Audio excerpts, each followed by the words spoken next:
All right, we're live on YouTube. What's going on, everyone? Episode 91 now of After Further Review. Ben Ryan Chase here for a Tuesday evening, hanging out with all y'all. About to get into some good stuff tonight. We have a guest to play to start it off. We're going to talk about some NFL updates. Chase is going to touch on the transfer portal. Real quick, high-level question for Ben regarding Juan Soto's legacy already early on in the Mets career. If we get time towards the end, Chase is going to touch on the Face-Off Inside the NHL documentary on Amazon Prime, and then also a potential 76ers update. So how's everyone doing?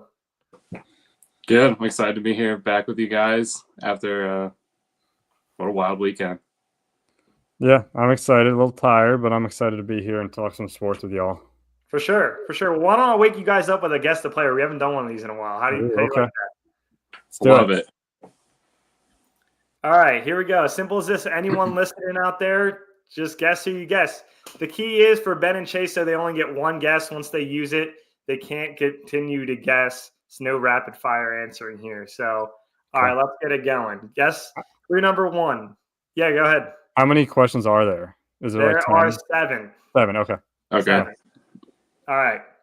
I am a current NFL player. Okay. I'm a rookie that was drafted in the 4th round of this year's NFL draft. Oh, boy. I spent the majority of my college years at Oregon and was the 7th Duck taken in this year's draft. Okay. I have quickly become a fan favorite to some due to my early success. All right, I have a guess. All right. Is it Bucky Irving? Oh, dang, man. I didn't even have the bell ready to hit that shit. Let's go. You hit it. Let's go. Dang, I was wondering. I knew there'd be an early advantage to Chase because of the draft and the college, but That was a good one. I was not. I originally thought Oregon, Bo Nix, and then you said 4th round. I'm like, oh, no. Yeah. After that, I play in the NFC and wear the number 7. I'm a running back, and then his initials. So Okay. Oh, yeah. I like that one. That was good. Yeah. Good stuff. Appreciate that. Early on, Chase. Too bad no one else. I don't think any comments, any Bucky Irving answers out there?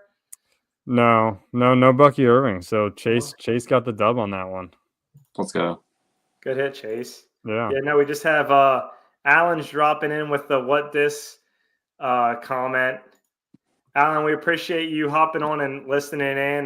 This is just a hangout spot where we talk about sports every Tuesday evening. We appreciate you listening in. Give us a follow on our socials as well, AFR Show Pod, and we'll drop some competitions and stuff like that throughout the year, and you can win merchandise, sports cards, maybe even be on the show one day. So, yeah. All right. Well, on that note, we're gonna keep talking football, go into some conference leader concerns. We saw this past weekend. Chiefs, Lions, 2 conference leaders, definitely don't look like the dominant teams they were maybe 3-4 weeks ago that you thought, the potential Super Bowl matchup. Lions, we talked about it before the podcast, 3 to 4 players probably out for the year. Mahomes is banged up.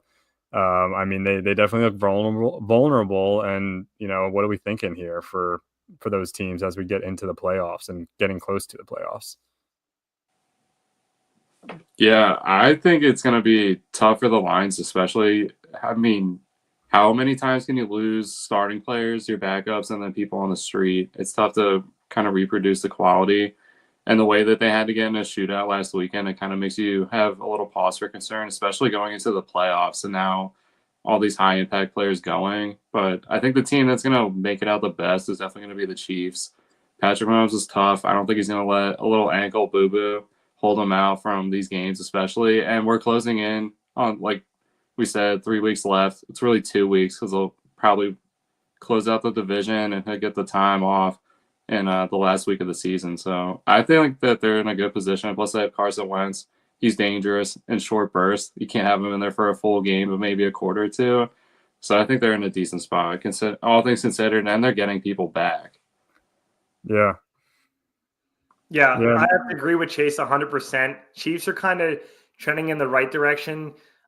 Bigger concern for me, definitely the Detroit Lions. Only thing that the Chiefs. The AFC is a lot tougher, right? So that's the concern for the Chiefs. But they've been there, done that. They've proven themselves. So even though the NFC, I don't think is as good, you mean the Eagles, the Vikings, we'll see how Sam Darnold does in the playoffs, home or away, looking like an away game first for him in the wild card spot. So the bigger concern for me is the Lions, regardless of the strength of the conference, just because they've been to one conference finals, obviously last year. David Montgomery is just a huge blow, in my opinion. I mean, he's the heavy load back guy. I know Jahmyr Gibbs has some pop. David Montgomery's, he gets the touchdowns in the red zone. They're a running team. They run with their two-headed monster all day long. I don't know if Jared Goff's going to be able to carry the slack. He wasn't able to do it in Los Angeles with Sean McVay and the Rams. We'll see. The Chiefs, a little bit of concern with the Mahomes thing, but until the Bills and Josh Allen, even if he's an MVP, and the Ravens and Lamar Jackson, even if he's an MVP, until they beat them, it's just a no-brainer for me. But there is concern for both teams, though, because for the Chiefs, it is because of their strength of the conference. The Lions, basically, for every other reason. Yeah, I agree. And I'll touch on that quick. I just want to say DW Truck Garage and Memes comment, Mississippi State or Ole Miss. I don't know if he's just referring to which one we like more. I don't think they play each other. I think the Egg Bowl already happened. Mississippi State, as far as football is concerned, was pretty bad this year. So I don't really have a preference as far as one or the other. But Old Miss got a bowl game, and we'll see what they do. By the way, I like Mississippi State more, but that's because Dak Prescott went there. So okay. But for the Lions, I don't think on offense it's going to hurt them as much as it's made out to be. I know that two-headed monster was pretty good, but they have so many weapons on offense. I feel like they'll be able to adapt pretty easily. They're so dynamic. On the other side of the ball, I think it is concerning because there's only so many starters on that side of the ball that you can replace with some level of play. So we'll see. I think the Lions are going to be okay on offense, but their defense worries me. And I'm really not that concerned with the Chiefs. I think, like you said, Chase, Mahomes is going to play through it. And they might not be bad to rest them even a week or two as they're, kind of set for the regular season at this point. But come the playoffs, I think it's not going to be an issue for the Chiefs. Yeah, I agree. It's going to be interesting to see how it all plays out, though, because all these teams are in big spots. It's not like any of them are in a position to just pack it up and go home. So a lot of interesting decisions. Yeah, no, I agree. So. Yeah. My final 2 points, Ben, to you at least. I know the Lions lost both their corners. Their biggest part, I believe, is deeper in the secondary. And I believe Kirby Joseph and Brian Branch both still out there playing. That's huge for them because I think those are two of their best players on defense, both of the safety position. Mm-hmm. And the other thing I wanted to point out is, Chase, we have to touch on it. 3 months ago, maybe 4 months ago, you called the conspiracy Carson Wentz somehow winning Super Bowl MVP this year. Not out of the question. So yeah, and Super Bowl MVP is often lofty, but he's definitely going to get a Super Bowl ring. I feel like we all have to just come to that assumption that he's going to get it. It's just a matter of whether he does any work to get it. That was his second ring, right? What's it? This is a second ring. He got one with Foles. He just didn't, that was Nick Foles' championship though. Yeah. Even though Carson Wentz had an MVP season, he probably would have won MVP if his knees didn't get absolutely blown out. Yeah. Yep. Crazy. Oh. So, all right. Well, we'll move on to college football here, transferring from NFL to college and transferring right into the portal. What do you think, Jay? Yeah, it's been interesting so far. We talked about last week how it's been a record number of people entering. A lot of coaches and players have come out recently and just shit all over the idea about how it's terrible timing. I agree, but as a college football fan, it is a little exciting. It's a bummer to see some teams just get totally blown up at this point. Marshall, if you haven't seen it, they basically lost over 30 people off their roster, and they had to back out of their bowl game. Which was insane because they are a conference leader, won 10 games. Their coach takes a job at Southern Miss, who won one game all season, People were just piling all over him. So interesting. I'm sure there's going to be more to come out. I haven't really seen anything more about it other than he just wanted to get out, and maybe there was a fight, but they made some waves this year. Another team that I've been highlighting all year, Tulane. I talked about how Darian Mensah hit the portal. They're a true freshman sensation quarterback. Since that point, too, they've lost him and the other two quarterbacks they had on their roster. So often not a great start, I would say, at the quarterback position. They were able to get some other transfers, especially along the defensive line, but yeah, tough position for Tulane. But all these big schools are retooling. Michigan's got a lot of commits. Ole Miss, who's been dominating the portal since it really came into existence, they've been doing work in there. And it's just been interesting to see, though. It's like how many teams can piece together what Indiana did last year if they're going to try to get an early jump on that because of all the coaching changes. And this really is important, too, because of Bill Belichick, the timing of his hiring, and what the spotlight he brings to UNC program that has nothing really to do with football. So it's good timing overall. I don't think they've had a lot of major commitments so far. I know people have just said that they're interested, but I'm sure they're going to have some people come through. I think Sunday is the deadline to get these all in. So we'll see how it goes. There's a lot of good players that ended up hitting the portal. I'd love for Penn State to get a chance at some of these people. They've gotten one commitment transfer from USC, a wide receiver, which we've been banging the drum on. I think they need a little bit diversity in that room. They have a lot of the same type player. I'm not saying that they're all bad, but they're all just kind of the same mold and type. So just to get some more looks in there. Drew Alley's going to come back another year. In turn, that leaves Bo Perbula to hit the portal. We'll see where he goes. The other interesting point I wanted to make about the portal is it seems like there's a lot more players of important positions moving where there's not a lot of spots open. So I don't know how that's really going to shake out. We're going to find out Sunday, but it'll be interesting to see if some people put their name in and want to come back out and maybe stay at their school or maybe just hang on to it, delay it a little further. I'm not really sure how it's all going to shake out, but it does feel like there's a limited number of spots that are becoming available just because of the amount of transfers. Miller Moss, who was at USC, he transfers it to Oklahoma. Jackson Arnold, he moves to Louisville. So there's just been a door of people moving around. But it's been interesting. It's really exciting. It's kind of the hot stove for college football now. And we're going to see how this impacts how this whole year is really going to shape up because there's legislation coming down the pipe. We'll see if they want to keep this portal timeline in place. But for now, it's the Wild West, and we just got to take it in for all the craziness that it is. How, first of all, appreciate the update because you're my news source at this point for the transfer portal. For sure. It's insane. But do they update the the game, the NCAA game? Do they try to update this in the game, or do they just wait for next year? How do you know how that's going to work? They have been updating the roster, but I think at this point that's got to be a pain in the ass. Yeah, I think it's just locked in until maybe the spring when everything gets a little more locked in.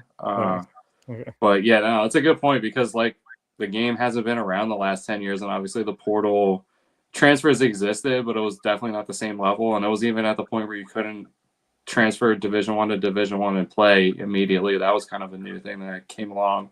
Yeah, not too long ago. So all of it's it's exciting, to get through. Definitely one of the more fun points of this has just been seeing the names that come across the portal. I talked to you guys about Pay Cage, safety, Louisiana Tech. Don't know if he committed anywhere else. Devontae Smith, I think I told Ryan about this at Thanksgiving. He's a safety in Alabama. So at some point in the near future, you're going to have Devontae Smith on Devontae Smith action. They also have a Justin Jefferson on defense. So again, you're going to have Justin Jefferson on Justin Jefferson action. Can't make that stuff up. It's pretty hilarious. He hit the portal. He's moving from Alabama to Notre Dame. So we'll see what he does there, but we're keeping track of him. Damn.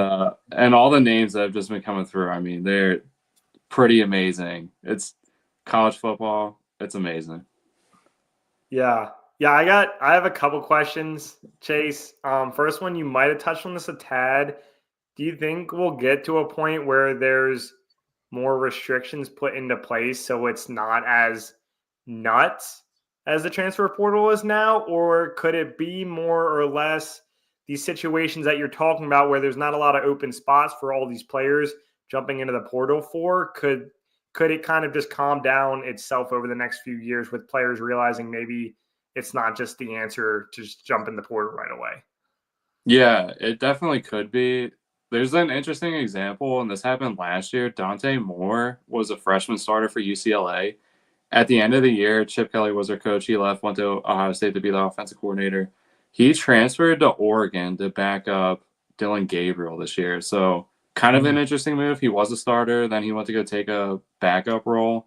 So it's assumed, I don't know who else they have in their recruiting class, but he would be the starter to take over for Dylan Gabriel, which I thought was an interesting move. So I don't know if some of these guys are going to do that. They're just going to double up at some schools too and just take even though they were a starter, they'll take the backup role. But I think they're probably going to have to shift the timeline around. I think it's just a little too messy to have this and the playoff and bowl games and teams in and teams out. So they're going to have to figure out something. I wish I knew what the greatest answer would be, but I don't know.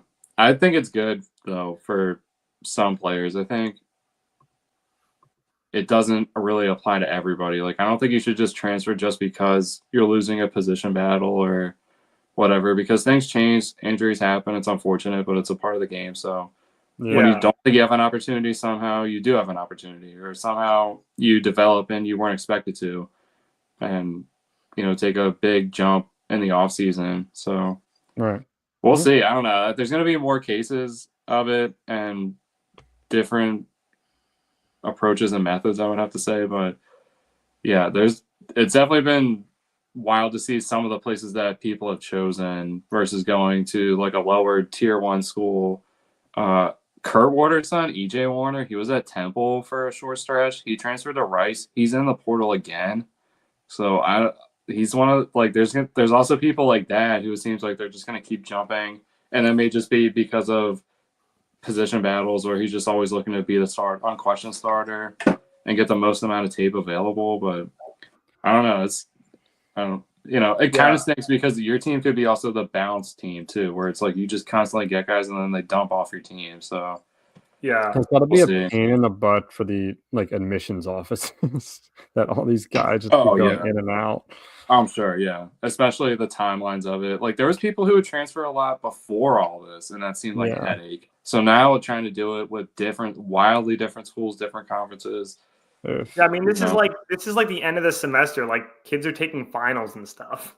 Yeah, and I imagine some of these people are early graduates too, so it's almost like they just have nothing to do but have eligibility for football. Yeah. There was a lot of 4-year starters who obviously are going to get that 5th year and be able to play somewhere else, and a lot of those people hit the portal. Right. So I think that's just wants to boost your draft stock move, where you're just trying to get to an Alabama, a Georgia, a Clemson, any of these, Oregon, any of these teams that are making high profile every week. Yeah.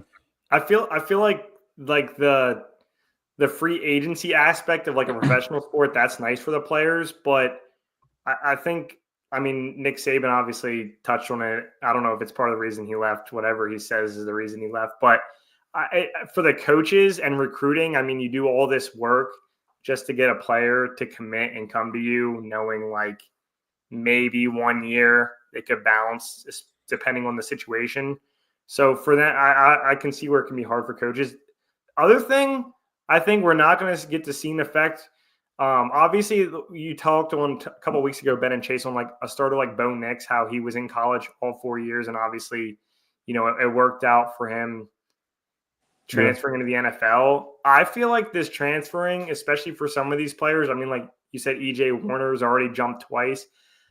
Not having any structure or one coach kind of get the time to build you up and help try to like make you the player you can be, I think could hurt some of these guys. Yeah, you're trying to jump your way up for draft stock purposes, and I get that, right? You get drafted higher, you can make more money.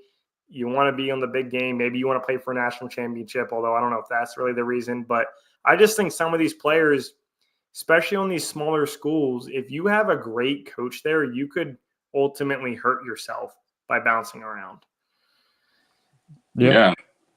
It's been a problem in the NFL, the coaching turnover, and how it's just negatively affected guys' careers having that many, even just changing out offensive coordinators all the time. So, I mean, it could be too that they're following their coach. These coaches get to leave scot-free a lot of the time and just take whatever jobs they want. So, I kind of feel for the players too. It's like if you really had a good relationship with that coach and before you maybe never had a chance to follow them and now you do, then certainly. But yeah, I think it is going to have an overall effect on like player skill set though.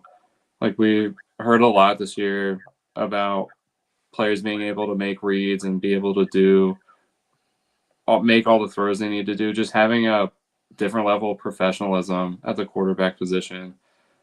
And I'm not sure a lot of it's going to change now just because guys might be able to get out, and it's really just going to be dependent on the coaches. But yeah, I mean, hopefully it is positive overall.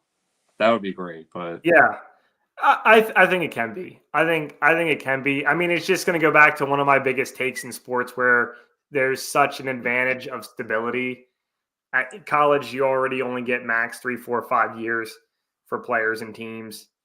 A core to play together 2 to 3 max with them graduating and stuff. So it's going to go back to, can someone somehow create another Nick Saban at Alabama situation? They might be able to stampede through people for 5 to 10 years unless you get Trevor Lawrence types players at other schools, right? So it's interesting for sure. Chase, the other point I really wanted to ask you about too, we talked about it before, bowl games and them being dead. Now, especially like you said, certain teams have had to drop out of bowl games because of the transfer portal.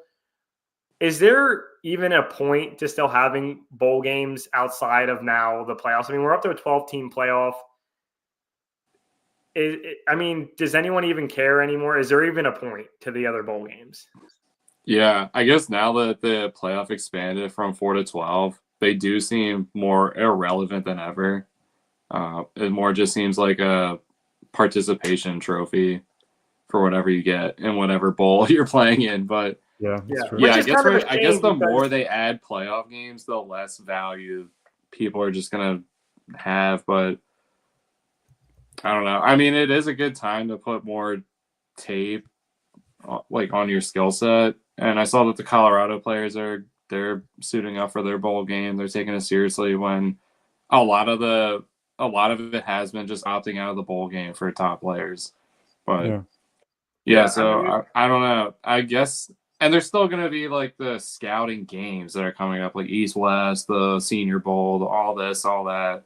So there's still time, but yeah, it does feel like they are useless, and it's just a way for these companies to market, and schools can make a little extra money just to show off and do whatever they got to do. But it's weird because so many teams have different coaches now. So it's like, who's even coaching this team? Are they just out there playing football like it's the backyard, or what's happening right now? Oh, yeah. Isn't backyard football or baseball coming back, making a comeback? Is it really? I heard something about that, yeah. I hope they bring back and they do like the old rosters that they have from like the beginning. So you can play with Rich Gannon. Oh, yeah. Some Pablo Sanchez baseball. Yeah. Oh, Pablo. Yeah. Speaking of, I know this is getting a little bit down a rabbit hole real quick, but and Chase, I don't know if you were done touching on college football transfer portal. I guess. Okay, yeah. Do you have last word or? No, that's pretty much it. Okay. That was a long segment. No, I was this weekend when I was watching the NFL, Chase, you just kind of touched on it there with some of these people not even having coaches or whatever. Do you think a professional sports team would have, we could do like a deep dive, like own show on this whole thing, but what do you think the success rate would be on a sports franchise that didn't have coaches? And it was just player run. Yeah, like right now, the Cowboys fire everyone, and just the players are going out there Sunday. They're calling the plays. Your linebackers are calling the defensive plays. Like, is it? Like, I don't know. Yeah, I think that's definitely something we got to do. I think that'd be a great episode just to post out on its own. But I was thinking about that watching the NFL this week because I forget who I was watching, but their coaching calls were pissing me off. And I'm just like, sometimes, especially with baseball and the analytics, I'm like, I don't know. These guys just have their gut feelings. They can make the call and they'll be fine without another grown man telling them what to do. Yeah. Like it would be interesting to see how, well, now that Tom Brady's retired, but how he would have called a game, how Aaron Rodgers calls a game, how Russell Wilson would call a game, how Lamar, Josh Allen, Matt Stafford. Like it would be interesting to see what their decisions would be versus what the actual coaches. Yeah. I don't know. That'd be interesting. I can't imagine it would be a bad result. They probably get a good amount of wins just because they're going to hold more people accountable and they can probably feel like they can say more than what coaches can say sometimes. Yeah. I think it would have to be the right group of people to work. I think there's definitely like certain guys and certain teams that it just wouldn't, I'm trying to think of like if you had like a Pete Rose style scandal list, but if he was just like, damn, this guy's so good, everyone looks up to him. He's like, he's the man. And we're just gonna listen to him. There's aspects in baseball where there's like periods in history where the manager was a player too. Yeah. Yeah, definitely. It probably has happened more in baseball, but but it could happen in football. It's not like it's crazy. Like D'Amico Ryans is not that old. Say like JJ Watt was in like the last few years of his career and decided to like still play, but like someone like that, I could see that like working. Or to some extent. What if like one of the kicker or punters was the guy who's like, all right, I'm just gonna manage everything because I'm on the field the less amount. Yeah. But and he's just responsible for calling timeouts. That's it. Also, he's just clock management. Not to go down another rabbit hole, but I saw some guy tried to be in college football on the game, tried to get the Heisman with a kicker from Alabama, and he made it so only the team only basically made field goals. So he made like 16 field goals a game, basically from like 60 plus yards, and still didn't win the Heisman. What? It was funny. That's actually great. That's a great idea. That's awesome. All right. Well, before we keep going down another rabbit hole, we'll move on here. Ryan's going to ask me a ridiculous question about Juan Soto's legacy, and then we'll go from there. Yeah, real quick. This shouldn't take too long. Ben, Juan Soto's been a Met for a week, 2 weeks max, right? Mm-hmm. You made a comment last week that was resonating with me these past couple of days when I was doing some AFR after hours work, and it was the point about how Juan Soto could be the greatest Mets hitter of all time. And I just want to ask you, because I know you love Francisco Lindor right now, but we all know, me, Chase, your dad, your mom, everyone and their brother knows that Mike Piazza is your guy. And I just need to know, is there a chance that during this Juan Soto term, he could pass Mike Piazza as your favorite Mets player and baseball player ever? No, he's never going to be my favorite player ever. I don't think. I think Piazza is always going to have a special place as far as my favorite player ever. But he could still be the most successful Met ever. I don't necessarily. That'll take a lot because you have David Wright, who spent his whole career with the Mets, getting over almost 50 WAR. And I think with Soto, his defensive limitations, it'll be hard to do that.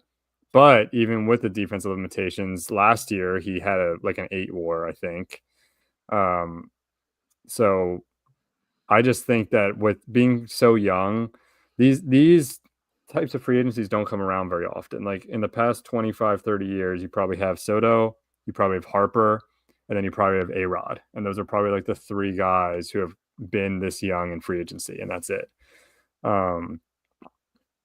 So I don't think he's ever going to pass that, but I mean, if he wins the Mets a championship and if he's a big part of it, I'm going to be a big Juan Soto fan, and there's no doubt about that. But there's no shot he passes Mike Piazza as your favorite ever. No, it's just that's always going to be like a special era, like growing up, like favorite player type of thing. It's just always going to be I feel like always going to be different. Yeah. It's your first love. Yeah. Okay. Yeah, exactly. So percent chance, like 100% chance, or is there any shot? 100%. Mike Trout is going to stay my favorite player. Okay. Yeah. All right. I 7 years love from now, I might check in on this. I might check Okay. in on this like 7 years I from love now. Lindor. I mean, there's guys on the Mets right now I love, like Lindor, Nimmo. I love those guys, but I'm not Alvarez. I love Alvarez, big Alvarez fan. But God, I hate you guys. You have so much fun. yeah, I feel like we have nothing. I feel like we just have a bunch of sticks. I'm like, look at all the toys over there. oh yeah, and I love Nimmo because he's always running super fast and he's always just smiling, and that's all he does. And He's a hustle guy. I love that. I love a guy that just loves playing baseball, just loves to be on the field. So Yeah. now we'll see. I think the the Mets need to do more this offseason, but I'm excited to see what Juan Soto brings. You can't expect him to hit 40 home runs, though. I'll say that right now. Like, yeah, he was playing in Yankee Stadium. I do not expect him to hit 40 again next year. Yeah. But that's that. Cool. All right. Well, another different topic here. We're going to touch on pretty much every sport as we go down this list. So Chase is going to quickly dive into a quick Face Off Inside the NHL documentary that he found on Amazon, and just kind of his initial thoughts I think you still have a little bit left, but just initial thoughts to the documentary. Yeah, I have one episode left in the series. It's 6-parter, so it's a good amount of time, and it really focuses in on the last season's postseason, I should say, for 2024. And we all know it ended with the Florida Panthers raising the cup. Much deserved. They were a talented team and really grinded it out. But it was great because they did do a dive in later in the series about the Oilers and the Panthers matchup, and Connor McDavid especially, which I found interesting because he really is a quiet guy. You don't hear a lot about him. You don't really know what he does when his time's alone, but it gives you a peek behind the curtain and you really get to find out about him. And he's a self-admitted introvert. He doesn't really like the spotlight. He kind of just deals with it because it comes with the job, but he's had the pressure since he was 15. He left home to go play with the Erie Otters, so he knows what it's like to just be destined to do this. And really his whole goal in life is to win a Stanley Cup because he's always going to be compared to Wayne Gretzky, and there's nothing he can do about it to be unattached from that. So it's kind of the same pressure that LeBron has, and always just being tied to Jordan and having that debate. And no matter what he does, there's just always going to be that.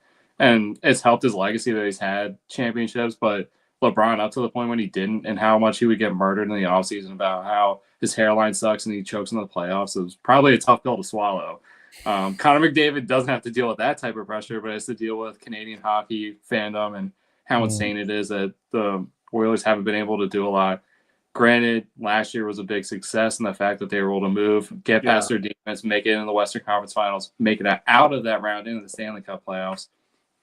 So being able to see that, and there is a point in which they show McDavid have a little bit of a meltdown, but I don't even really consider that. Just if you don't like have goosebumps from the way in which he just goes about it, it's like, man, it's not like he went in there was motivational. He went in there and just laid it out, like laid his heart out. And he's like, just the fact that they've lost so many times in heartbreaking ways and how much pressure he has on him to deliver. It's like, man, I can feel for this guy. I can feel why he literally just locks himself away in the lab and he's just working on his body, his game, and the mental side of being number one.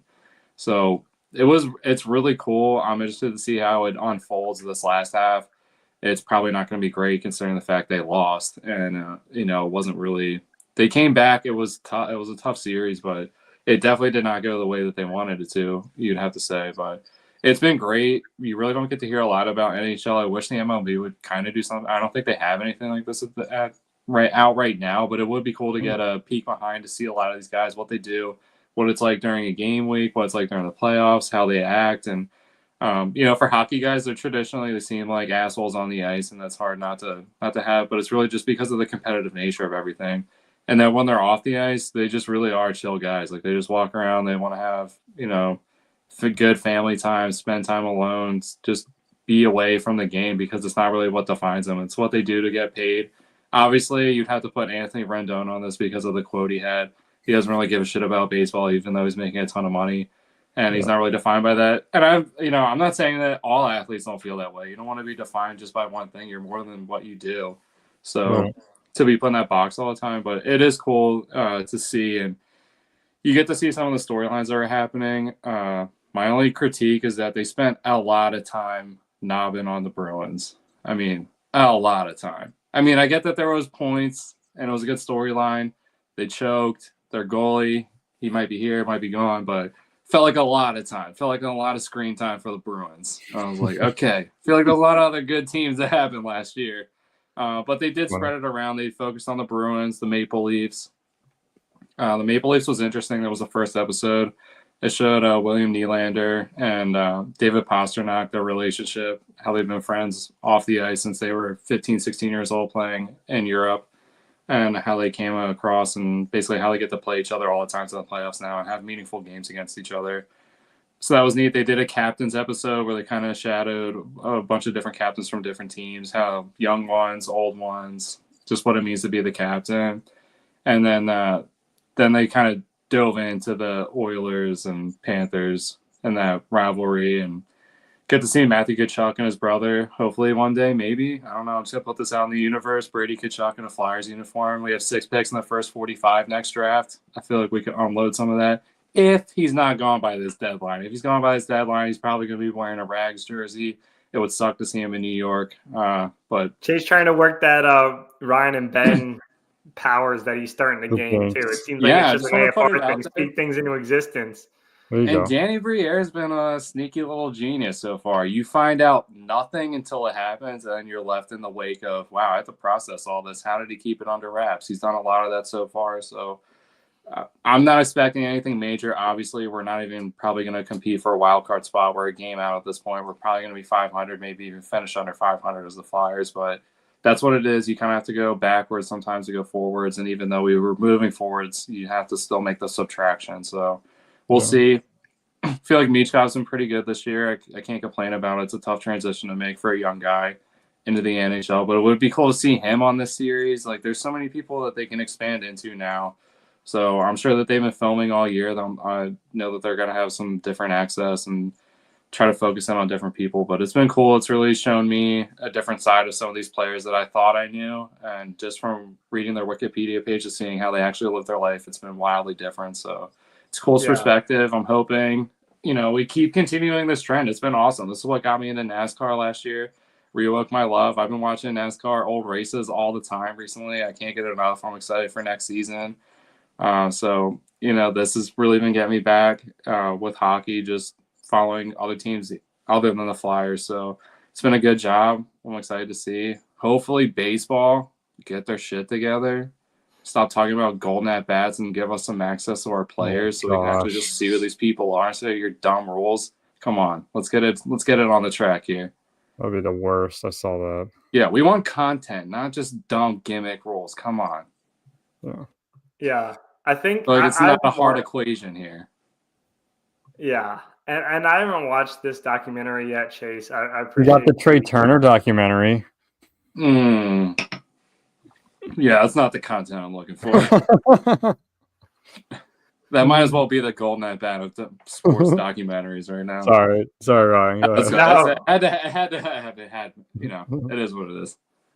No, I think my biggest point to these documentaries and stuff is, and I think, I don't know where Ben's take is. I think Chase and I are kind of on the similar boat, probably because of players like Allen Iverson in our time. But I'm never going to hate on the guy who maybe doesn't put all of his, blood, sweat, tears, effort, energy, motivation into the sport he loves. If he's good at it, he likes showing up on game day and he produces, I'll get behind you. But the amount of respect that I have when you watch these documentaries and this face-off inside the NHL that Chase just talked about, the amount of respect the guys who do put all of this in, I mean, it's why people loved Kobe Bryant. It's why people like Chase now are even more obsessed with Connor McDavid than we already were, because you see how much you have to sacrifice. And that's the cool aspect about those types of players for sure. Yeah. And And I just admire the drive too. Like as a business owner, it's like, man, this guy locks it down. There's nothing that's getting to him. Like he's focused on one thing and one thing only, and it's hockey. And I don't know if that drives his family, his fiance nuts, but it's literally what's making him his money, but it's really just what he's built. It really feels like this is why he was born in this universe, is to be the greatest hockey player ever. Like that seems like such a crazy statement, but when you see the amount of work and just what he does to his body and how injured these guys are. Like if they're playing if these guys were basketball players, they'd never be playing. They'd be, oh, back to back, no way. Oh, this injury, no way. Like they're playing with serious injuries sometimes. And they don't do anything about it until the offseason. They're like, well, I just gotta manage it. So I'm just gonna go get a massage for 3 hours, take 3 shots in it, and then hopefully not get punched right there. jeez, yeah, and I was gonna say I don't think I think there is a lack with baseball with some of that stuff, and like updated content, and you'd love to see a little more of the behind the scenes stuff with baseball because there's like one documentary that comes to mind that I think was exciting, but a lot of the documentaries were like on past guys, and they're not like super current like some of those NHL one and the NASCAR one you're talking about. Yeah. If you haven't watched the documentary, the one on it's probably like 10 years old now, but it's called like No No or something, but it's the one on Doc Ellis when he hitter on acid for the Pirates in like the 70s. That's a pretty neat documentary if you ever want to watch a baseball one. But I'd love to see some more like some newer content. Like it's a lot of team content or people posting their own content, which is nice, but like Hard Knocks is obviously the pinnacle of behind the scenes. Well, yeah, I was gonna not to cut in. I was gonna ask, is that going too far? Like the in-season Hard Knocks now that we're doing is like to the point where it's too far. If I was a player, I love it. But if I was a player and a coach, I would absolutely hate it, and I would do nothing but give them no content at all. Probably. I don't know some of the logistics like with the MLBPA versus like some of the other organizations and how much like I feel like the MLBPA has a pretty strong hold on some things. So I don't know the access they would give the MLB because there doesn't seem like there's a lot of trust. Like we saw how the lockout almost went. So I feel like maybe the MLPA doesn't trust the MLB to do this and then do it right and not make the players look bad or something like that. So I don't know. But it'd just be nice to see these guys off the field too. Like it doesn't have to be so much. Like it's cool to that's what was nice about the NHL one was like, they showed them playing, they showed them in the locker room, they showed them interacting, but it was more just like, what does this guy do when he's not doing this though? Because he doesn't do this 24 hours a day. Like he has to go do something else, and they do have off days. So it's cool to see that. I don't know. It's just, I mean, it's really useless content. Do I gain anything from it? Not really, but it's just nice to see, like, just get to know, like, oh man, I didn't know this guy was in remote controlled airplanes, or he's a deep sea diver, whatever, it's entertaining. Whatever it is, I don't know. It's like it's kind of cool just to see, because these guys are the only guys that get to live this lifestyle. Like that's the crazy part about it is like nowhere else can you really just go somewhere, play a game that you play outside with your friends, and get paid a bazillion dollars. Yeah, and like unless you follow all these like different guys on like Instagram or something, you don't know what they do. Like I follow like Francisco Alvarez, so I saw like he was hanging out with like Carlos Beltran in like the Dominican Republic at one time, and that's cool. But like I wouldn't have known that unless I followed him and had his Instagram story. And like there's so much of that stuff. Like we're not going to follow every single guy, right? But, and Connor McDavid's not posting like him getting acupuncture or something like that, or doing these workouts, or just like the moments that he preps and getting ready to leave his house. It's like, he's not, his phone is nowhere to be found. He's literally just locked in from the time he woke up, ate, did his thing, driving to the game. Like this has been his process his entire life. So it's like crazy that like, oh, my routine is I wake up, make coffee, do this, do that, drive to the job, pull out my paint stuff out, blah blah blah. Like it's not really that exciting. Like it's not driving there in my Lamborghini with all these fans like know it's me, and they're losing their mind. Like that's like it's such a weird perspective to like see. Like you're just in the car with them. They're like, "Yep, going to the office, no big deal." Yeah, about to lay the wood out. Yeah.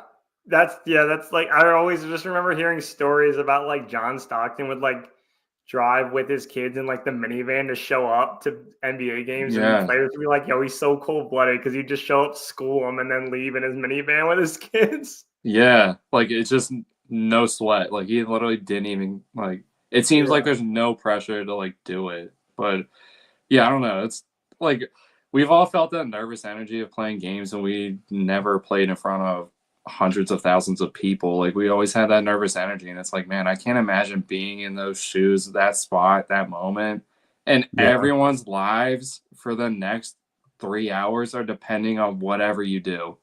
So whatever great decisions you make are awesome, and then whatever bonehead, dumb, dipshit moves you make will live for these people for the rest of their lives. And they're probably going to remember those moments more than the times you scored a touchdown, you scored a goal, you made that shot, you did whatever. Yeah, and it's clipped everywhere. It's on every facet of the internet. People are betting their hard-earned money on it. Like it's just there's so much involved. It's crazy. Yeah, like I mean, but yeah, it's I don't know. Yeah. Shout out to the NHL though. I mean, obviously, it gets people NASCAR. It helps their marketing. NHL helps theirs. I mean, Lindsay watched the Dallas Cowboys cheerleaders documentary on Netflix.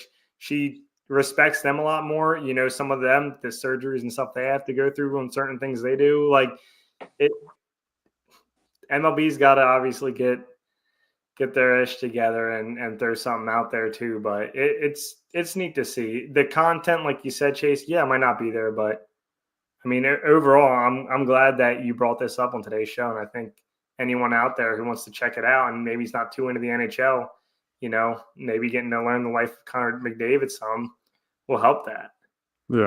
Yeah. If you're trying to motivate yourself to be just a straight up assassin, watch the last 2 episodes and just see what it's like to be like dedicated to the craft. I mean, it really makes you rethink like, oh man, am I really serious about what I'm doing right now, or am I slacking off, or what is it?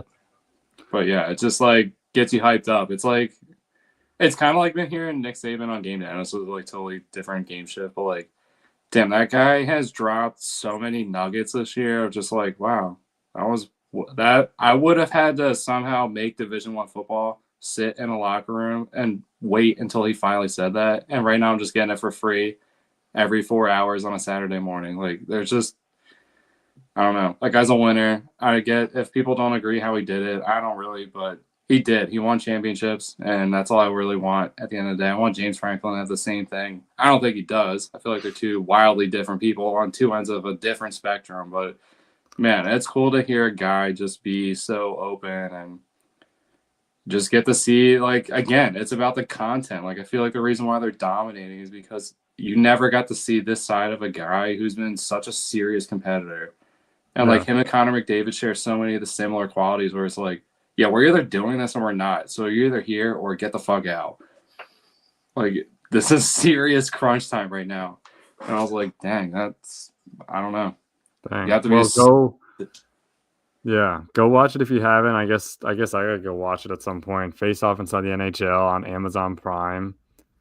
Thanks for the update with that, Chase, and let us know how that goes. So we appreciate everyone who's tuned in this long, and we will see you guys. I guess episode 92 is next week. We'll probably take a week off. Just I know it's a busy week with Christmas Eve, Christmas, but yeah, we will see everyone the following week. Yeah. Ben Ryan, Chase, episode 91. Out. Peace.